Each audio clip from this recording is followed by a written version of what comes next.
Salut à tous, voilà la présentation de ma V7 10 Plus Custom.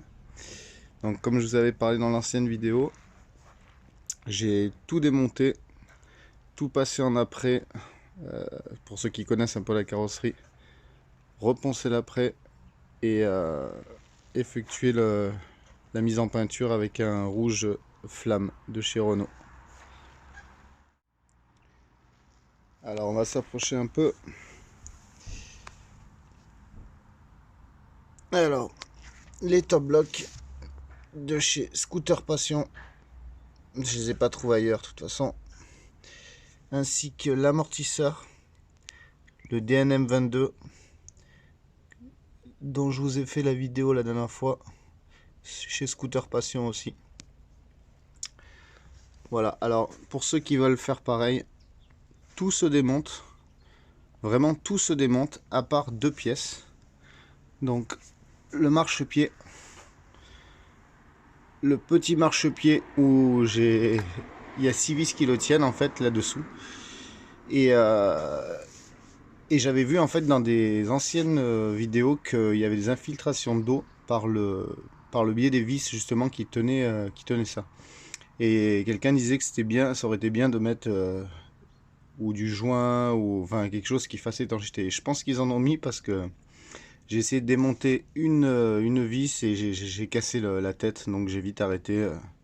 Après c'est pas dérangeant, il y en a encore 5 autres.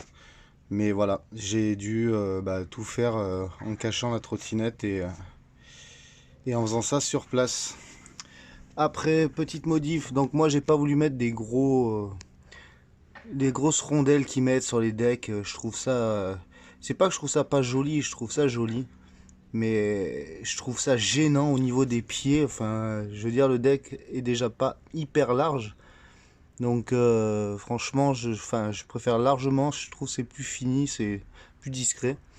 Donc pour ceux qui veulent savoir où je me suis fourni, c'est sur AliExpress. C'est des vis en 5 par 16 en vis à tête fraisée. 5 par 16 et vous choisissez le coloris que vous voulez, il y a vraiment tous les coloris.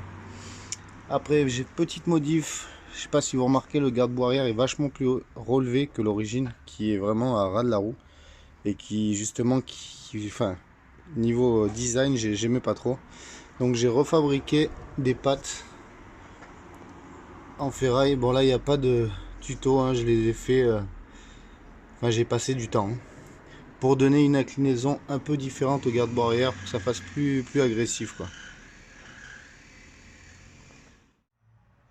Voilà pour la sacoche, la petite Wheelman en taille XL, hein. Je vous conseille la plus grande taille. Déjà je trouve que ça va bien la trottinette comme elle est trapue et c'est pas une petite trottinette donc et honnêtement je range vraiment énormément de choses. Je vais vous montrer, j'ai mon chargeur batterie, mon chargeur de téléphone,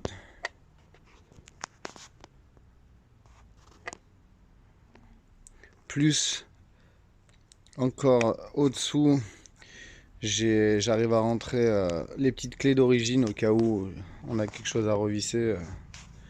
Bon moi je la contrôle souvent mais on sait jamais quoi. Les petits logos limited edition, ça vous trouvez partout sur eBay ou tout ça. Pour en revenir aux vis, les petites vis que j'ai trouvées là, pareil, AliExpress, c'est du 4x16 en tête hexagonale. Voilà.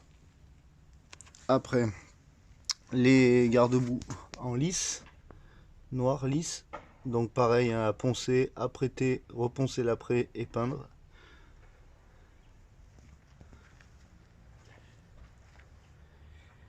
Le petit rétro qui est hyper discret, qui est vraiment classe, qui sont vendus par deux en plus sur Amazon. Et franchement, enfin, je vous le conseille, ce rétro, il est vraiment terrible. Je vous donnerai le lien dans la description en dessous. Tout en aluminium.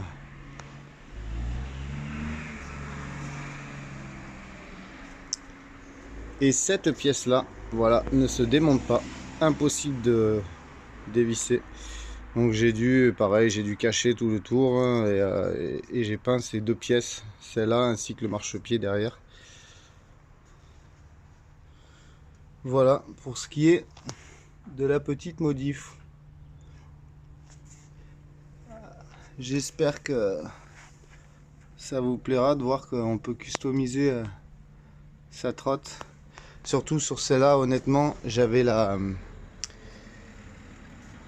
Speedway 5 Lite avant. J'avais déjà essayé de démonter des choses et c'était pas possible en fait. Rien ne se démontait, mais ici tout se démonte en fait. Ce cache-là se démonte.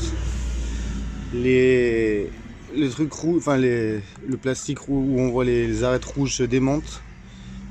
Vraiment tout se démonte, donc tout est facilement. Ça par contre je l'ai peint sur la trottinette aussi, hein, le latéral. Mais tout le reste j'ai fait ça en cabine au travail.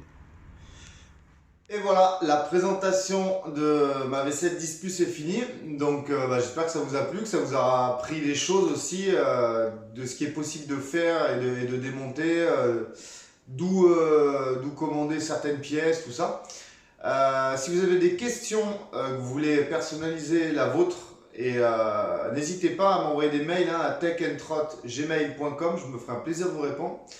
Et dans une prochaine vidéo, ça ne sera pas tout de suite là, mais je vais essayer de m'attaquer à résoudre le problème du klaxon et surtout où le placer, comment faire passer les fils, tout ça. Donc ça sera dans une prochaine vidéo. Donc pensez à liker déjà si vous avez aimé cette vidéo et à vous abonner pour les prochaines. Allez, à bientôt!